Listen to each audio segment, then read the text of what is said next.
Oh yes. Hello.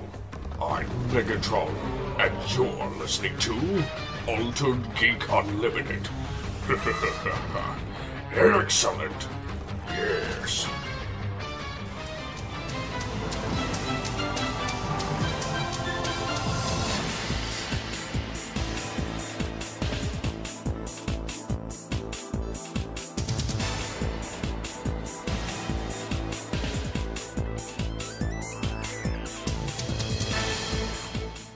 Hello and welcome to Altered Geek Unlimited, episode 98. I'm your host, Steve Megatron Phillips, and nobody is joining me this week.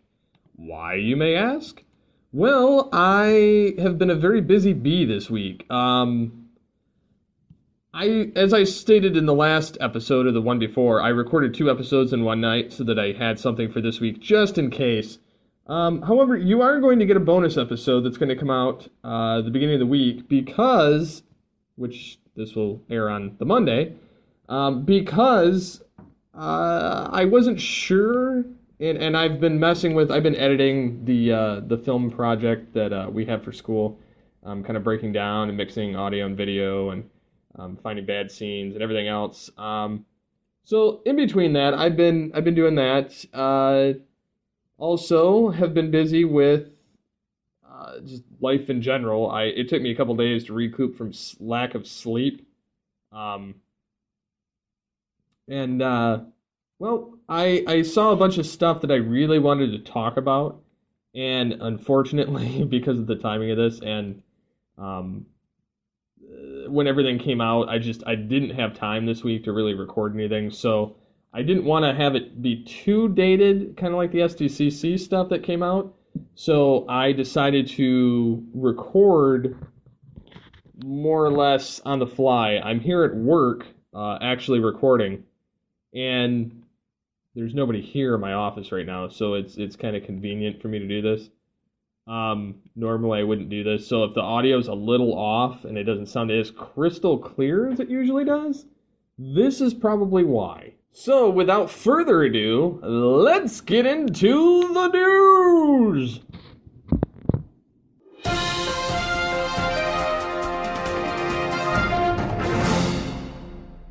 Okay, first up, just so everybody knows, I'm going to be a little bit kind of all over the place with some of the news. It's not really going to be organized because I'm kind of going off of some things that I've saw pop up and that are kind of interesting, and it's going to be a random grab bag this week. That being said, there still will be some conversation and my thoughts on everything.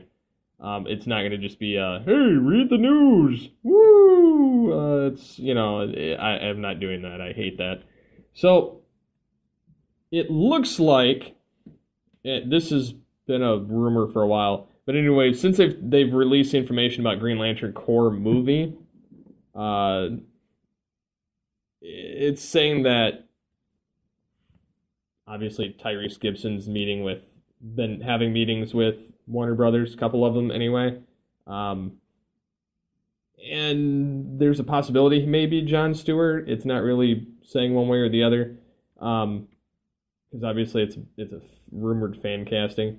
But he says he has actually met with Warner Brothers, and he'll see what happens, and he believes there needs to be more black superheroes out there. I think it would be best Green Lantern, and based on the fans and support that's been around $6 billion in box office receipts, I feel like there's a fan base out there waiting to see me put on this green suit and do my thing. So I would love to confirm something today, but I can't. We'll keep following up. Honestly, I don't have a problem either way. He would probably be all right. I mean, he's done a lot of those military type roles and a lot of those kind of in the lead type stuff like that. So, I mean, I can see Tyrese pulling it off. I'm not really sure how I feel one way or the other. Honestly, I would rather see them do Jon Stewart Green Lantern than necessarily a Hal Jordan. Hal Jordan's not really my favorite. I mean, there's so many different Green Lanterns, they could go any directions, but I think if they're going to have the Green Lantern Corps, it would be nice to not just single out one, and you could have kind of a grab bag of all of them, with some getting more of the limelight. I personally like Jon Stewart the best, and then followed by maybe, Hal Jordan and Kyle Rayner and those kind of guys. But it's also because I grew up with Justice League Unlimited, so Jon Stewart is like my go-to Green Lantern at this point.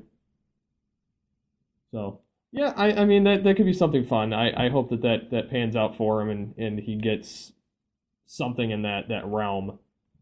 A little bit of funny tech stuff, which isn't really that funny. I kind of find it interesting because how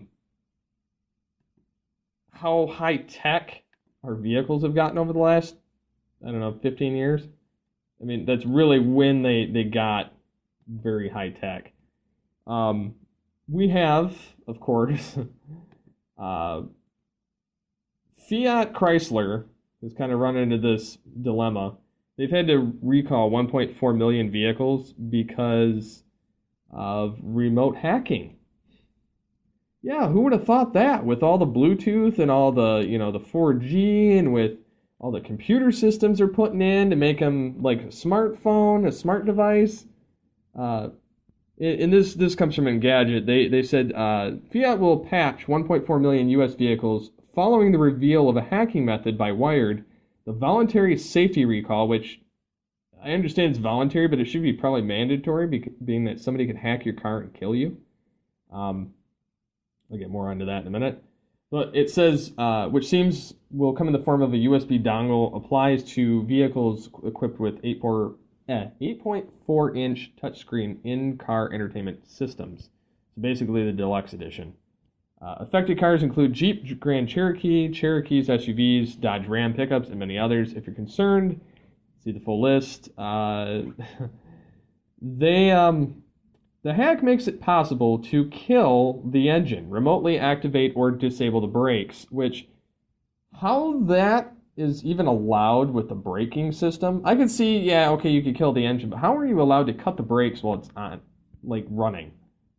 And it keeps tabs on the vehicle's location. So full steering control is currently being worked on. The party responsible for the hack revealed it would publish a portion of their exploit openly on the web to coincide with the Black Hat security conference. Why that's allowed to be even exploited and posted online for somebody else to kind of reverse engineer, despite the fact that there's a patch for it, is beyond me. Why they're allowing that? There's so much gray area on these new smart cars that I'm just not really sure why they're so gung-ho on it. The more electronics they add to these vehicles, don't get me wrong, I enjoy having a USB port. I enjoy being able to control my flash drive with all my MP3s on it from the entertainment center. But I don't think you need to have the extent that they have in these vehicles. There's just too much electronics and too much exploits. I don't know. Maybe I'm old-fashioned. Maybe I'm an old fart. I mean, I don't really know.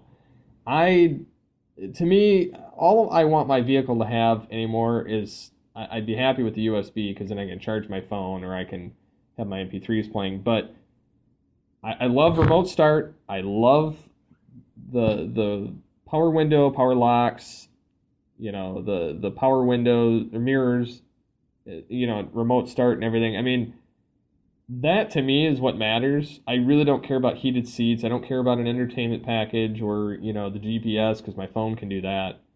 So, I mean, there's so much that is unneeded in vehicles today that I just find it kind of annoying, you could say. Anyways, back to that. Anyway, it says the company clearly accepts that the issues are serious and notes that it's unaware of any injuries related to the software exploit, nor is it aware of any related complaints, warranty complaints, or accidents. I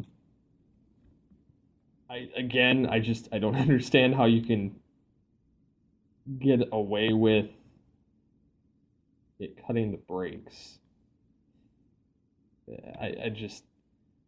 Like I said, that's just beyond me. I personally, I do not trust vehicles enough to let them drive for me or to make any of those kind of decisions. So if my vehicle had all of that in it, I don't think I'd want the vehicle. I'll just get a lower end one. But I also drive a 2005, so I don't have anything that's special besides power lock, power window, and power mirror, and remote unlock. So, moving on from my soapbox there, Hasbro is confirming a Mask merchandise, which obviously we knew they owned it. I mean, they own, I don't know, just about everything from our childhood at this point. And it only makes sense that they have it because it's basically like G.I. Joe and Transformers combined in a sense. You know, I think it'd be interesting if they revived it as a TV show. But it also says that they're going to resurrect it, you know, the toys for some extent. It says Toy Arc posted something about that Hasbro officially revealed it. I think it'd be kind of cool though if they brought Mask back as a show. What do you guys think? I mean, how much did you like Mask, or do you think it matters? I wasn't a huge fan of it. I've seen minimal amount of it. I think it could be cool, being that we can't seem to keep a G.I. Joe show on TV, and this is kind of in that realm. Not saying it's the same thing, because I know it's not. But, yeah, Hasbro posted their brand architecture and franchise and partner brands. It has, like, Transformers, Nerf, My Little Pony, Disney stuff of varying degrees, Marvel, Star Wars, Jurassic Park. And then it says, you know, Challenger brands, and it's got, you know, like Play School and Creo and stuff like that. And then their new brands, it has Micronauts, which I believe that was an 80s thing too. I can't exactly remember. I'm pretty damn sure I'm right though. And then Mask, it has the same logo, so it's not looking any different. And then they've got Action Man, which I think was another, you know, 80s, 90s thing. But yeah, that's kind of cool that they're bringing stuff back. It's like that old thing that they say, you know, everything is old is new again. Speaking of that, Age of Ultron Blu-ray trailer is released. It teases deleted scenes, gag reel, and Infinity War with 45 minutes of exclusive content, among other things, on the Blu-ray DVD release. Which is coming October 2nd. I cannot wait for this to come to Blu-ray because I really want to watch it again. I'm not saying it's the best Marvel film I've seen, because it's not. I just saw Ant-Man. It was actually pretty damn good. I know some people are kind of love or hate with it. I'm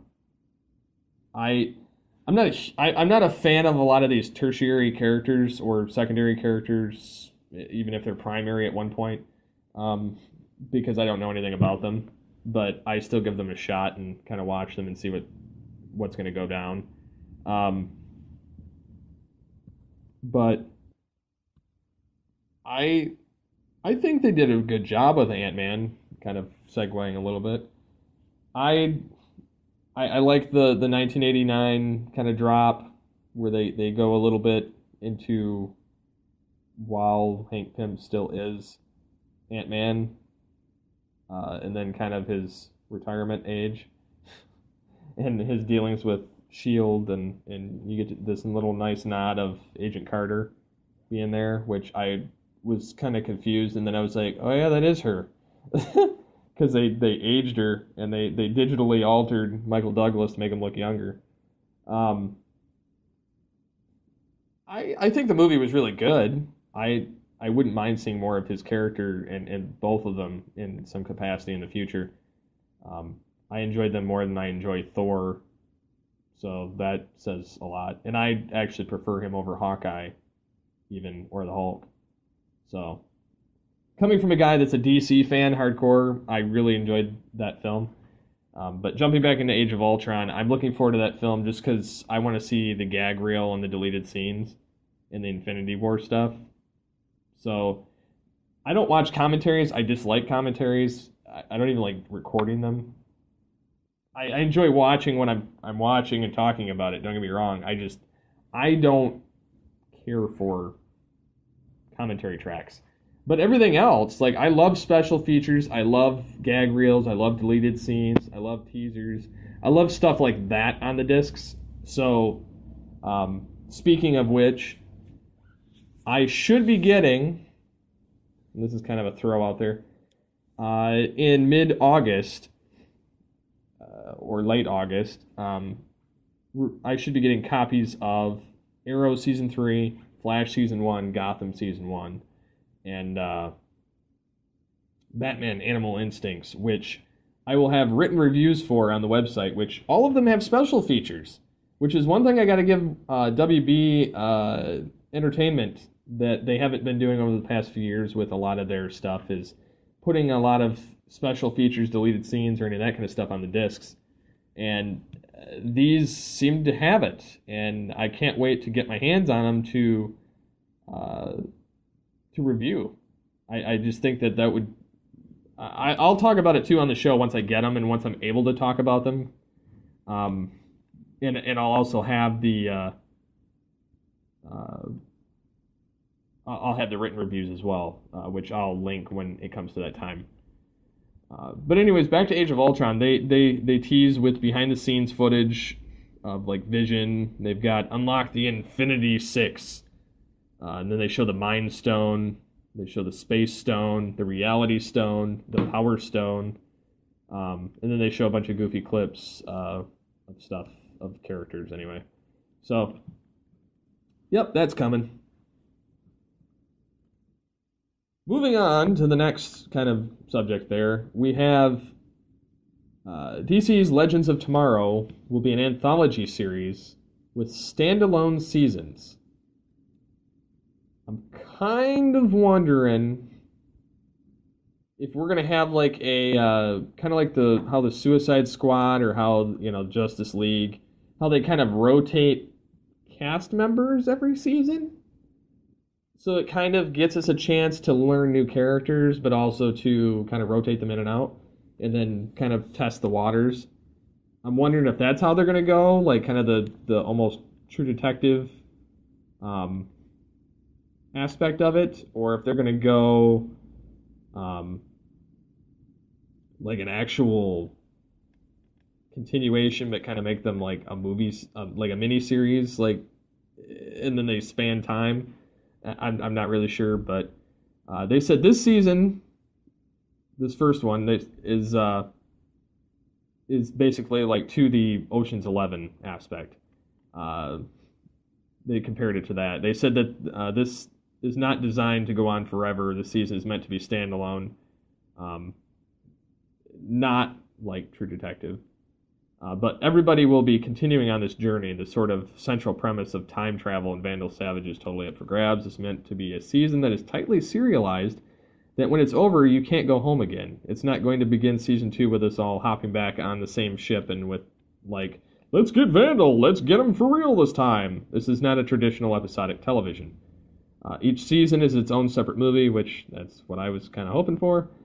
And it says what we want to do is have each separate movie have its own identity, so almost to the point where each season was telling one big story that you could sort of subtitle like the way you would subtitle American Horror Story, if that makes sense. I could get behind that. Obviously, that's a different route and something original and something that people seem to like. I'm not a big American Horror Story fan. I know a lot of people are. I believe Mike is too. Booth Ninja, not TFG1. But it says not all of the characters will return for the show's second season, which, again, is kind of like the grab bag. They're going to kind of swap people out. The first season is more like a caper because it's sort of Ocean's 11, where you have a team of misfits, a dirty dozen, that have been sent on essentially a suicide mission. Is almost like a family dynamic between people who can't get along but are forced to get along because they're stuck in this stupid time travel spaceship and having to save the world. But if it weren't for that, they would absolutely kill each other. Makes perfect sense. Obviously, it's going to have White Canary, Atom, Captain Cold, Heatwave, Professor Martin Stein, Hawk Girl, and Rip Hunter, with kind of guest appearances by Flash and Green Arrow. So, I'm pumped for that show. That's something different. I'm really looking forward to it.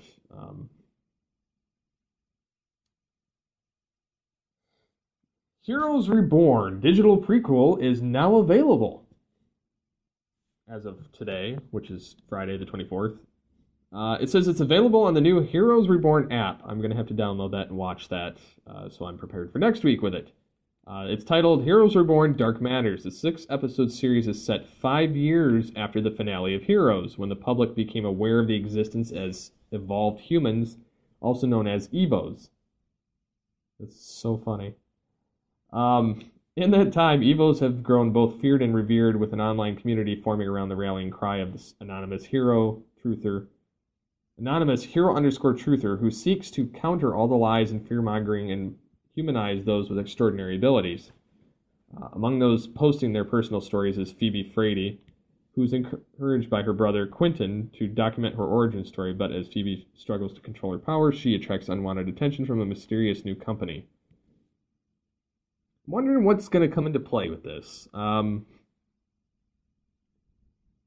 how many of the old cast are going to show back up? I know they've already got the Haitian, they've got the horn rim glasses, they've got Mohinder, they've got Parkman, they've got Hero, and they've got Angela Petrelli.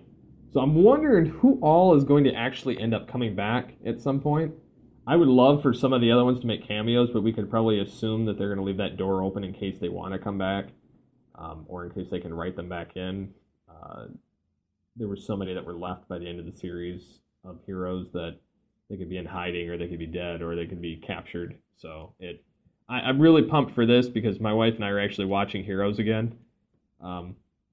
We watched it the first time. We're almost through the whole first season, getting closer to the second. Some of the stuff's coming back to me as I watch it. Some of it, she doesn't remember any of it, which is probably good. We know that fourth season was terrible. Third season was getting there, but it was still okay.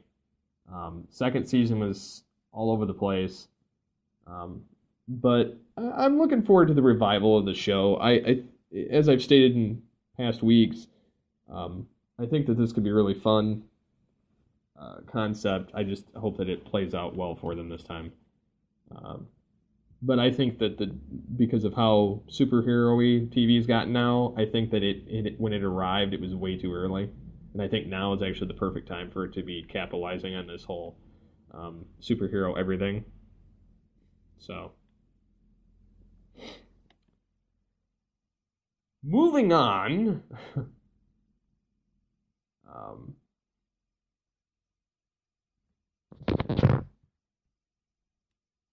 So with the moving on, apparently, just in passing, it looks like Hulk Hogan has been removed from the WWE because he dropped a couple of one-liners that are kind of something you can't really say. He's just had a rough last few years. But yeah, it looks like he's terminated and no longer has ties with WWE. Yeah, that's kind of crazy because he's kind of the main face of a lot of wrestling to a lot of generations. So I'm sure Mike and Mike, the dueling mics, will have something on GeekCast Radio's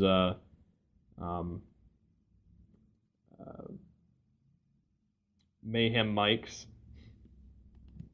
in the future. Because I have a feeling that they're gonna end up talking about this once they catch wind of it. So Bryan Singer confirms there are plans to bring the X-Men and the Fantastic Four films universes together.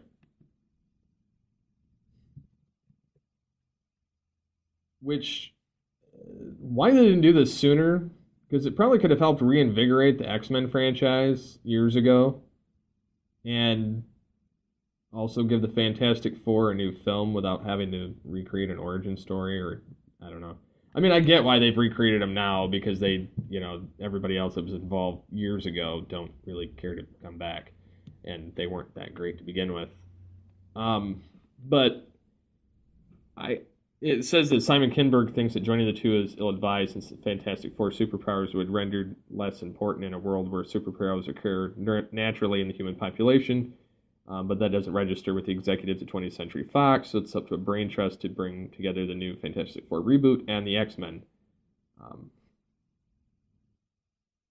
But yeah, I can get behind that. It's not like they haven't crossed over before. I mean, it would be nice to see all of the Marvel universe kind of play well with each other, because I think that you could have a lot of fun with it.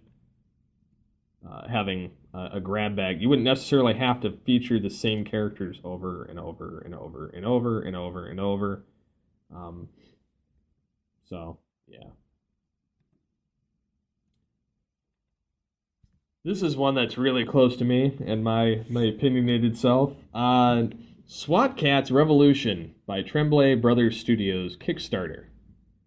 I don't normally get behind Kickstarters. Like, I mean, I know we talked about the one for Super Troopers 2, which more than got its goal. The amount of... Let's just put it this way. It's got a 30-day goal of getting to $50,000.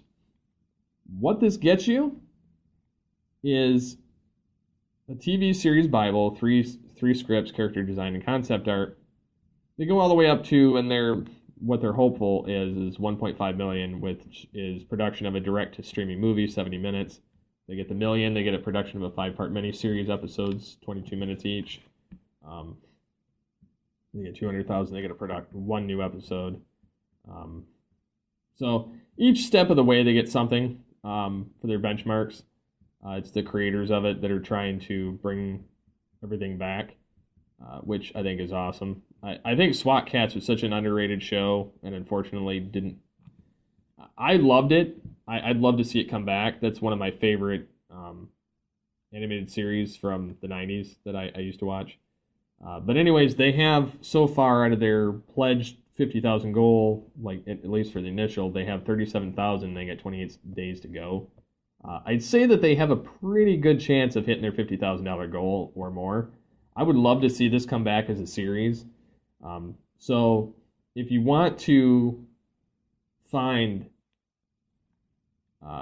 this Kickstarter, I'll have you can go to Tremblay Brothers Studios, brosstudios.com for information on them, but I'll have the information in the episode post of how to donate for this anyway. I think this is an awesome endeavor. I'd love to see the show come back. I know it's a lot of awesome, but not a lot of explanation there, but I enjoyed the music, I enjoyed the casting, I enjoyed the concepts, and I love the art. So it's one of those things I can't say enough how much I enjoyed it.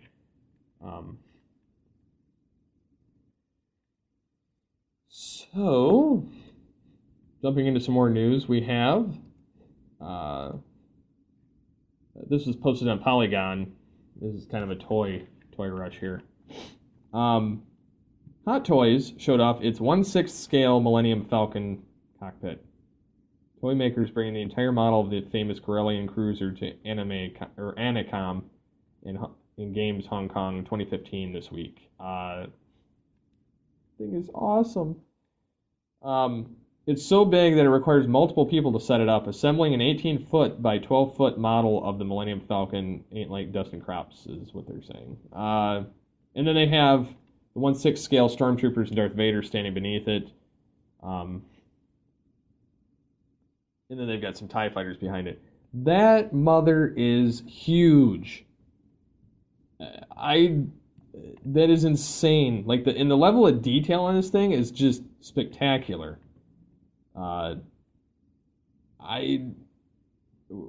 Blanchard and I were talking about it yesterday because I saw it, and he's like, where would you even put that? I'm like, I don't know. I'm like, I would love to get something like that, but there's no way I could get that in my house. I don't have a room big enough to put that, unless it's like my living room in the basement, and then we couldn't sit anywhere. So I wouldn't get one, but I think that the level of detail in this monster is just spectacular.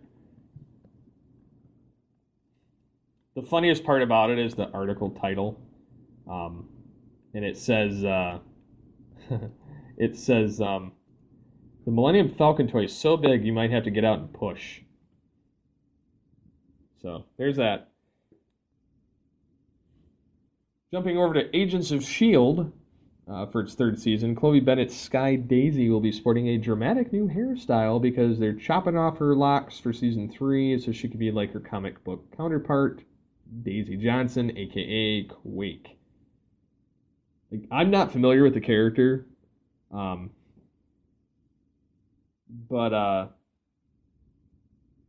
I don't see an issue with it. Like, I guess some people are having an outrage over some of it. I don't know, but I look forward to seeing how this plays out. Season 2 was off and on again, good and not good, and I'm looking forward to seeing what they do with Coulson's hand too, with the Robo hand, or seeing if he has like a transforming hand or a Stark hand or something. I don't know. I think it would be cool to have a cameo by Tony Stark giving him a new hand in the show, but I don't see that happening. And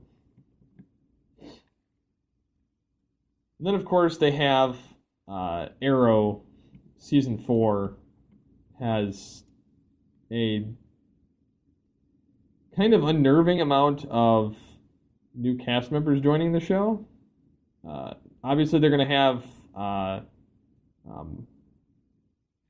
White Canary return to the show, at least initially, to kind of revive her for Legends of Tomorrow. So she'll probably keep making cameos in the show. But they've got Damien Dark cast, they've got Anarchy cast, they got Mr. Terrific cast. They're going to have new rogues on both Arrow and Flash. Arrow's going to have Baron Blitzkrieg. I'm not going to go into detail on any of them because I have no idea who most of these people are. I know who Anarchy is because of the Arkham games and the Beware the Batman animated series, but I don't know much more than that. So yeah, there's that. They've had, of course, for season 4, Diggle's going to get a costume. I don't understand the significance of this, but Michael Chiklis joins Gotham in season 2 as the new police chief, who's going to be at odds with Captain Gordon, or Detective Gordon, on and off, but he's going to also be out there kind of trying to clean up things. I like Michael Chiklis, so I think he's fine. I saw him in No Ordinary Family, and I know that Mike knows him from The Shield. But I'm looking forward to seeing him kind of join forces over there. I think Gotham season 2, I think should, now that they've established everything, I think they should be having the ground running now, kind of like Arrow season 2 did. I hope that they don't try and focus too much on like the Joker and everything else. But I know that they're already starting the transformation of Nigma and Bruce and all these other characters, so should be interesting. I'm very enthusiastic for the new seasons of the comic book shows coming this fall. Between Gotham, Arrow, Flash, Legends of Tomorrow, Supergirl, Heroes, all of those I'm just extremely, extremely excited for.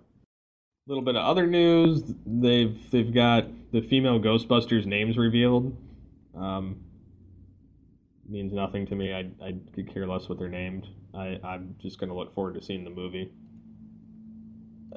I love seeing all these little articles pop up of stuff, and they're like, oh, we have one piece of info. Here you go.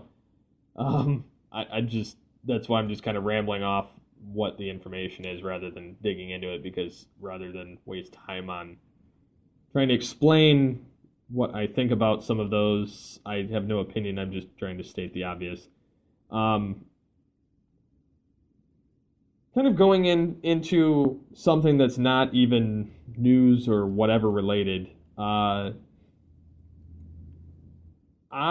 have gotten my superhero, or I should say my Smithsonian X, EDX, .org, Pop X 1.1, The Rise of Superheroes and Their Impact on Pop Culture certificate I am now certified in superheroes and their impact on pop culture. So yes, you can say I know what the hell I'm talking about now. It's not that hard to get the certification as long as you do the work. I'm actually taking the class again in August because I really like the class. I hope that there's something new. But again, if there's not, I'm not gonna pay for this round unless there's something I noticed different in the first 2 weeks. So, which they give you that long to decide. So I mean, if there's something that looks different, I mean, other than the fact that the original digital artwork that they're giving out, is a little bit. It's going to be different each term that they do this. I'm hoping the information's a little bit updated or added to, or they had some alternate challenges. Because obviously I was a part of the initial debut class of this. I'm hoping that the second edition has some of the kinks worked out. But I would definitely recommend that to anybody that's a huge into superheroes or into pop culture and kind of wanted to know the history, and it also gives you the chance to kind of collaborate with other people or create your own superheroes and mythos. I've got an entire, basically, Justice League and Legion of Doom, you could say. Not in those exact naming strategies or terms, but I've got enough people to fill the roles that I've created because I only submitted 2, but I made like 8 of each. So there is that. I'm hoping one day I can actually write like a series Bible type thing and have the characters, have the names, have their origins, have the storyline, have how they work, what happens, and I'm hoping to actually draft something like that so that maybe I can write a story on it. Kind of depend on, what people thought too. But I really like the universe I created. I don't really know of anything that it really fits into compared to anything that I've seen. I always have these weird, far-fetched, stretched into, doing time travel and stuff, but mine makes more sense than the whole Terminator thing. So there's not that confusing crap. Yeah, I'll explain more about it when I get more of it figured out, but if you were going to create your own universe and characters, like, what kind of thing would you guys do? I mean, I like doing I would at least start out in the future and have a time travel thing where they end up in the past, kind of almost Booster Gold-ish. And then the only thing is my character gets trapped in the past. So he kind of has to deal with, he saved the future by altering an event and rewriting history, but in the process of chasing a villain, they both end up in the past and they're both stuck there. So they have to work with modern day heroes and villains with also throwing in some of their advanced tech. So it's gonna kind of throw off the entire timeline. So I'm kind of looking forward to more playing in that universe. I just kind of am interested in seeing what other people would do if they had that chance, or if they decided to take this class. And I'll let you guys know if I find any other superhero ones. That's kind of in this realm, you could say, for not necessarily from EDX or Smithsonian, but that are I'm trying to articulate this, and it's kind of difficult. Brains, I'm thinking at the same time. Other online college courses. Because I know Coursera has some. I know there's a couple other ones that I've kind of looked up and I'm gonna kind of toy with. Like there's EDX, there's Coursera, there's udemy.com. Coursera and EDX are .org. But they all have something in the kind of pop culture or superhero or something in that realm. So it's very interesting to me. I think in the coming weeks, yeah, I'm switching gears again. I'm going to talk, and I kind of want to ask these as questions too. Because I've had not quite like mental breakdowns, but in the last like couple weeks, which is kind of why like shows have been sporadic, or I've been very spastic in some of my thought process. I'm better now, but have you guys been affected by before like geeky kind of like mental health issues, but not like severe, like, and how did you guys kind of overcome it? Like I ended up telling my wife because I was so depressed and kind of just out of it that I had to tell somebody, which I probably wouldn't have, but I was in that moment of just, I just don't care about anything, that I texted her and she kind of got me through it. But, and I find that helps. If I would have got home that day that I had those issues, I probably wouldn't have said a word and I probably would have just been an ass. So I'm probably going to talk about that kind of in the future at one point. I don't know when. It'll be kind of a short conversation because I don't want to dwell on it too long, but it is an important issue. And then I have another one that I kind of want to talk about too, is like a custom Avengers or weird geeky dreams or weird dreams influenced by geeky things. Like, for instance, I had one a couple weeks ago that involved the world of Doom, which I have that one about once a year. It's strange, but I continue it every time I dream it. It keeps growing. It's like a never-ending death. And then I've had Beast Wars in my geeky dreams before. I've had Agent Coulson and the Agents of S.H.I.E.L.D. somehow. Don't ask me how. I don't remember now, but I should have wrote it down. But have any of those things kind of come into play with you guys? I do have a list of things, and I think next week I'm going to have more of a discussion base because I don't really want to do, unless there's something huge in the geeky news world. I know that we're fresh off SDCC for the last 2 weeks, and there's just been stuff left and right.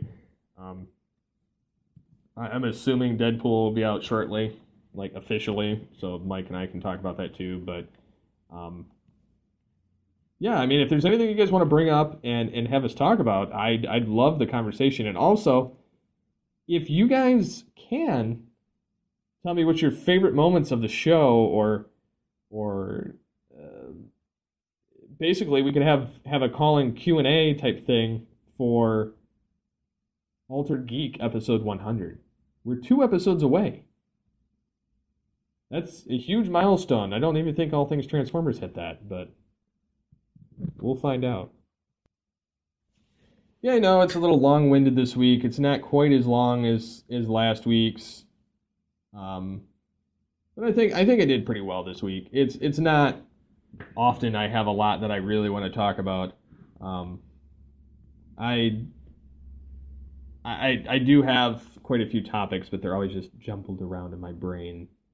So if there's anything that I've mentioned that you guys would like more explanation or like to talk more about, just go ahead and post it in the comments on the website, geekcastradio.com. Like I said, this is also posted on alteredgeek.com. It's pretty much verbatim of what's going to be on Geekcast Radio, so if you just want to go there, that's fine.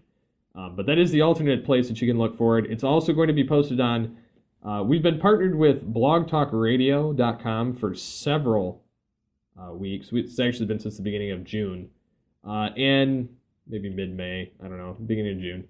But anyways, they currently host all of our files, so yes, there is an ad, but it's there for helping us, and helping them. So it's kind of, yeah, I mean, it's a lot easier on us, let's put it that way, for space issues, and they've just been really gracious with their hosting of it. That being said, that's also another place you can listen to it. You can listen to the show on iTunes. You can listen to the show on Stitcher Smart Radio. Pretty much anywhere that you've listened to it before, you can listen to it. I will have some Altered Geek video show revival very, very soon. I've got some stuff I'm working on. like some top fives and some other stuff that I can do visually. So look for that. I'll have that coming shortly. I should have about an episode or two and throughout August, and I plan to do some DVD, Blu-ray reviews on there as well as doing my typical written.